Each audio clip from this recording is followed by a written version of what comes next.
merci d'avoir accepté notre invitation aux entretiens du Club de la franchise. Vous êtes un entrepreneur qui a exercé dans différentes activités, notamment la restauration, et puis vous êtes cofondateur d'une entreprise, d'une start-up qui s'appelle Libéo, et dont le métier est de réinventer le paiement interentreprise. Alors, vous nous expliquerez un petit peu en quoi cela consiste. Mais parlez-nous un petit peu peut-être de votre parcours qui illustre bien ce qu'est un multi-entrepreneur et qui explique aussi les raisons pour lesquelles vous avez créé Libéo. Bonjour Yves, donc déjà je suis ravi d'être avec vous aujourd'hui. Mon parcours très brièvement, c'est que donc j'ai travaillé pendant 6 ans en finance, en banque d'affaires, sur des opérations de fusion-acquisition. Puis j'ai démissionné pour devenir entrepreneur et j'ai créé à Paris un restaurant qui s'est transformé en un groupe de restaurants qui est toujours en activité, qui compte une quinzaine, vingtaine d'entités aujourd'hui. Et c'est voilà. Et donc c'est en étant à la tête de ce groupe de restaurants que j'ai réalisé qu'il manquait un certain nombre d'outils pour la gestion financière, le quotidien financier d'une TPE, d'une PME. Et c'est comme ça qu'avec Jérémy Attuil, qui est lui historiquement avocat d'affaires et qui après par la suite a créé un certain nombre de sociétés. Il a créé une galerie d'art en ligne, il a eu des services de livraison, il a également des bars et des restaurants primés dans le fooding à Paris. Et Pierre-Antoine, qui est mon deuxième associé sur Libéo, qui est un expert reconnu du paiement, qui a précédemment travaillé chez Blablacar et chez PageJaunes, où il était à la tête de la Web Factory de PageJaunes. C'est donc suite à cette expérience-là, à la tête des restaurants, qu'avec Jérémy et Pierre-Antoine, nous avons décidé de créer Libéo il y a 2 ans. En fait, ce qui fait tout l'intérêt, vous êtes non seulement des entrepreneurs, entre guillemets, commerçants, qui êtes sur le terrain, dans différents domaines d'activité, mais en plus des start-upers, des personnalités du monde digital. Et c'est cette interaction qui vous a lancé dans cette nouvelle aventure. Tout à fait. C'est-à-dire que une frustration que j'ai eue en tant que commerçant, c'est que la plupart des solutions tech que j'utilisais au quotidien étaient montées par des start-upers qui connaissaient pas le métier Oui, et qui voilà. Et du coup, j'ai eu un peu l'envie avec Jérémy et Pierre-Antoine de créer l'outil de nos rêves pour notre quotidien. Et c'est comme ça que Libéo est né. c'était pour gagner du temps, pour faire gagner du temps à l'entrepreneur. C'est quoi Tout à fait. Donc, expliquez-nous le métier de Libéo dans le, voilà. dans le détail. Enfin, Donc, et je précise un sujet, bien sûr, pour finir la présentation, c'est que, notamment avec Jérémy, on a eu et développé un réseau de franchises, de restaurants. Donc, on connaît aussi très bien, aussi bien les problématiques du franchiseur que du franchisé. Pour parler de ce que fait Libéo, je pense que c'est intéressant de comprendre le problème que résout Libéo. Le problème que résout Libéo, c'est le problème que connaît tout entrepreneur, tout dirigeant. C'est celui d'une part de devoir savoir ce qu'on doit payer à ses fournisseurs. Donc, il y a plusieurs écueils dans ce processus-là. Il faut pouvoir réunir les factures de ses fournisseurs. Il faut pouvoir regarder ces factures et savoir si on doit effectivement les payer ou pas. Et puis, une fois qu'on a décidé s'il faut les payer, il faut pouvoir saisir les IBAN, saisir les paiements. connecté Donc, à sa banque, enfin, etc. voilà. Qu'on connaît tous. Oui. Voilà, donc on s'attaque un petit peu au manque d'efficience de ce processus-là, quoi. Puisque les factures, on sait comment c'est, on les imprime, on les met dans des classeurs, on doit parler avec son équipe pour savoir ce qui doit être payé ou pas. Ça arrive malheureusement qu'on soit relancé par son fournisseur parce que la facture a été garée. Donc voilà, il y a déjà en amont ce capharnaüm de factures papier, ces piles de factures qui s'empilent sur les bureaux qui posent problème. Et que ça prend, du temps que ça prend, ne serait-ce que pour un franchisé. C'est variable en fonction de la taille de l'entreprise, mais ce qu'on constate, c'est que ça prend 2 à 3 jours par mois, assez rapidement dans une entreprise. Et on parlera après des bénéfices de l'IBO, mais c'est vrai que ce temps-là, on arrive à le réduire à quasiment une demi-journée par mois. Alors, Et, et- comment et ça donc fonctionne? le problème, ouais, voilà. Et donc comment ça fonctionne? Donc c'est très simple. On va sur le site de l'IBO. On s'inscrit à l'aide d'un email et d'un mot de passe. Donc le site de l'IBO, c'est www.libeo.io. Eh ben oui. Voilà, donc c'est très facile de s'inscrire. Et puis, on va connecter en fait l'IBO à ses différentes sources de réception de factures. Donc, sa boîte mail. On peut prendre en facture, on peut prendre en photo des factures avec l'application disponible sur smartphone, sur Android et iPhone. On va aussi connecter l'IBO à un logiciel comptable ou à un système de gestion électronique de documents si on en a un. Bref, donc on va faire ces connexions et les factures du coup vont arriver toutes seules. L'IBO va préparer en fait la reconnaissance des caractères sur les factures et préparer des tableaux. Et donc le dirigeant ou le directeur financier va pouvoir en fait retrouver les factures déjà triées dans un tableau. Donc en fait, c'est un peu la version digitale qui remplace le classeur de factures papier aujourd'hui. Et le dirigeant va comme ça ainsi pouvoir voir ce qu'il doit payer ou pas. Et puis, quand la facture doit bien être payée, il va Il pouvoir valide une valider. facture, c'est ça, et il donne une date de paiement. C'est ça, c'est-à-dire que l'IBO va lui suggérer la date de paiement qui est sur la facture quand il y a une date d'échéance qui est indiquée. Sinon, il va lui proposer une date de manière automatique qui sera paramétrable. C'est-à-dire que si on s'est mis d'accord avec son fournisseur sur un délai de règlement 30 jours fin de mois, on va pouvoir enregistrer cette règle, par exemple. Et puis, voilà, l'entrepreneur va pouvoir valider le paiement au sein de l'IBO sans même avoir à se connecter à sa banque.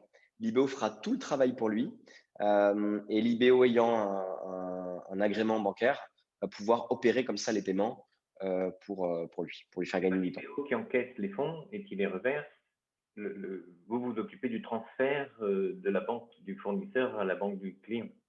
C'est Enfin, ça, tout à fait. Tout à fait.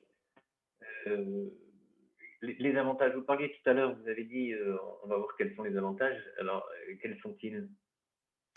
Bah donc, le problème, on le décrivait, hein. Aujourd'hui, la gestion des factures, c'est un travail très manuel, avec malheureusement bien souvent des sacs de nœuds à résoudre, des sacs de nœuds qui se sont accumulés, avec aussi des flux complexes dans la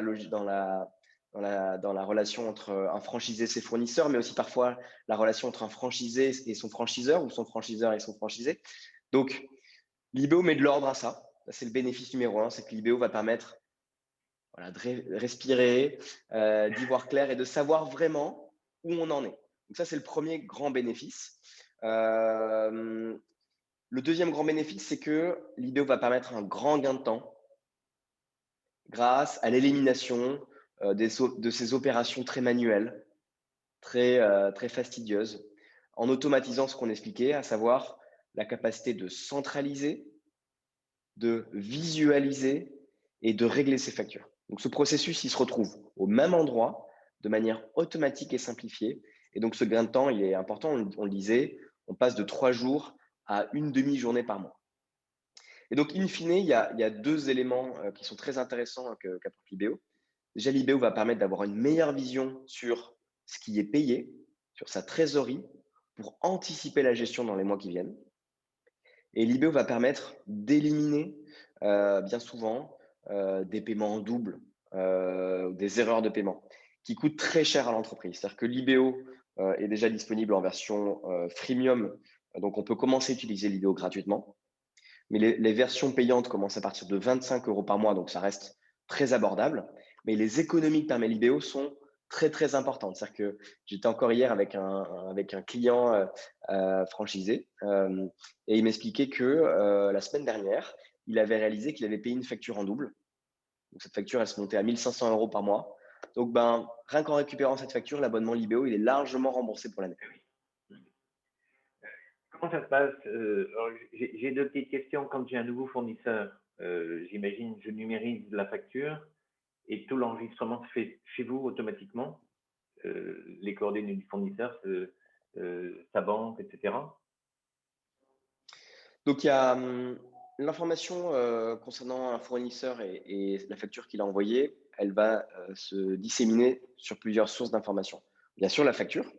Donc, la première chose qu'on va faire, c'est récupérer l'information qui est sur la facture et la digitaliser et la rendre facile à utiliser. Mais cette information, elle peut être aussi présente sur des emails. On a reçu des informations par email, dans le corps du message. Elle peut être présente sur des contrats, sur des bons de commande. Elle peut être présente en ligne. Est-ce que ce fournisseur existe vraiment? Est-ce que c'est pas une fraude? Parfois, elle se situe aussi dans le système bancaire, par exemple, le l'IBAN de ce fournisseur. Donc l'IBO pourrez rentrer dans le détail, mais l'IBO, le message qu'il faut retenir, c'est que l'IBO centralise toutes ces informations et prémâche vraiment le travail de A à Z pour l'utilisateur. Je prends un exemple très concret. Vous avez reçu une facture de votre fournisseur, mais il ne vous a pas envoyé son RIB. Néanmoins, voilà, vous avez vos 30 factures à régler, vous êtes dessus, vous voulez finir ça parce que vous avez autre chose à faire, parce que vous avez un restaurant à tenir ou vous avez un garage à faire tourner. Euh, vous allez valider le principe de payer cette facture. Vous allez pouvoir cliquer sur « Je paye ce fournisseur » et l'IBO va se charger de le contacter, de récupérer son RIB, de vérifier qu'il correspond bien à l'entreprise pour pas qu'il y ait de fraude. Et vous n'avez plus rien à faire. Voyez, c'est ce qu'on appelle le paiement sans IBAN. C'est une des technologies de l'IBO. Et donc, ça garantit un gain de temps important et une sécurité plus importante. Et cette garantie, cette sécurité, elle a été testée aujourd'hui par 70 000 utilisateurs entreprises qui sont nos utilisateurs. Elle est garantie aussi par notre technologie et les agréments qu'on a obtenus. Par exemple, on est agrémenté auprès de l'ACPR. L'ACPR, c'est l'entité qui vérifie que toutes les entreprises qui font du paiement voilà, sont bien sécurisées, respectent la règle. C'est une entité qui est rattachée à la Banque de France. Et donc, voilà. En fait, on va conclure là-dessus, mais je pense que c'est un outil extraordinaire pour un réseau de franchise, c'est-à-dire que ça va simplifier la vie des franchisés. J'imagine que c'est un des objectifs de votre démarche, non? Tout à fait. Ben, aujourd'hui, Beaucoup de fournisseurs, il y a des royalties à payer, il y a des échanges d'ailleurs entre le franchiseur et ses franchisés. Il y a de la cofacturation entre franchisés quand ils s'échangent des marchandises. C'est un vrai métier quand on est franchisé de payer ses factures. c'est-à-dire qu'effectivement, je pense que côté franchisé, franchiseur, il y a des enjeux très importants dans ces flux. Côté franchisé, bien sûr, c'est important de pouvoir faire tourner son activité, de gagner du temps, d'être efficace et d'avoir la visibilité sur ce qu'on va devoir éventuellement, par exemple, payer à son franchiseur. L'IBO permet d'automatiser ça et d'avoir une vue concrète là-dessus. Donc ça, c'est vraiment un gain de temps, un gain de confort très important. Et côté franchiseur, quand on veut pouvoir suivre les royalties, suivre certaines facturations sur des fournitures qu'on va distribuer à son réseau, et quand on veut aussi, par exemple, voir, connaître la santé financière de son réseau, de certains franchisés, eh bien, toute cette information, l'IBO va permettre de la rendre très facilement accessible. Et aujourd'hui, c'est pas par hasard qu'on travaille du coup avec des grandes franchises, des grands franchisés, des entreprises dans la restauration rapide, donc des grandes enseignes du burger, par exemple, comme Burger King, des grandes franchises dans le monde de l'agroalimentaire, du café, par exemple, on travaille avec Starbucks, des groupes dans l'hôtellerie, on travaille avec Campanile et d'autres franchisés, on travaille avec des franchisés du groupe Accor. Voilà, je pourrais citer d'autres types de franchises dans d'autres domaines, mais aujourd'hui, que ce soit dans le retail, on a aussi pas mal d'enseignes de grande distribution, donc des franchisés Monoprix ou Super U. Donc voilà, et on a aussi des franchises plus petites, à taille humaine. Donc on travaille vraiment avec tout type d'acteurs, et donc pour le plaisir et pour le bonheur des franchisés et des franchiseurs. Très bien. Merci beaucoup, Pierre Dutarré. Je suis Merci ravi Yves. de vous avoir écouté. Mais à très bientôt. Juste pour information, mais c'est important pour nous aussi. Vous venez de rejoindre le club de la franchise et je voulais publiquement vous remercier. Voilà. Nous sommes Merci ravis Pierre. également. À bientôt Yves. À bientôt. Au revoir. Au revoir.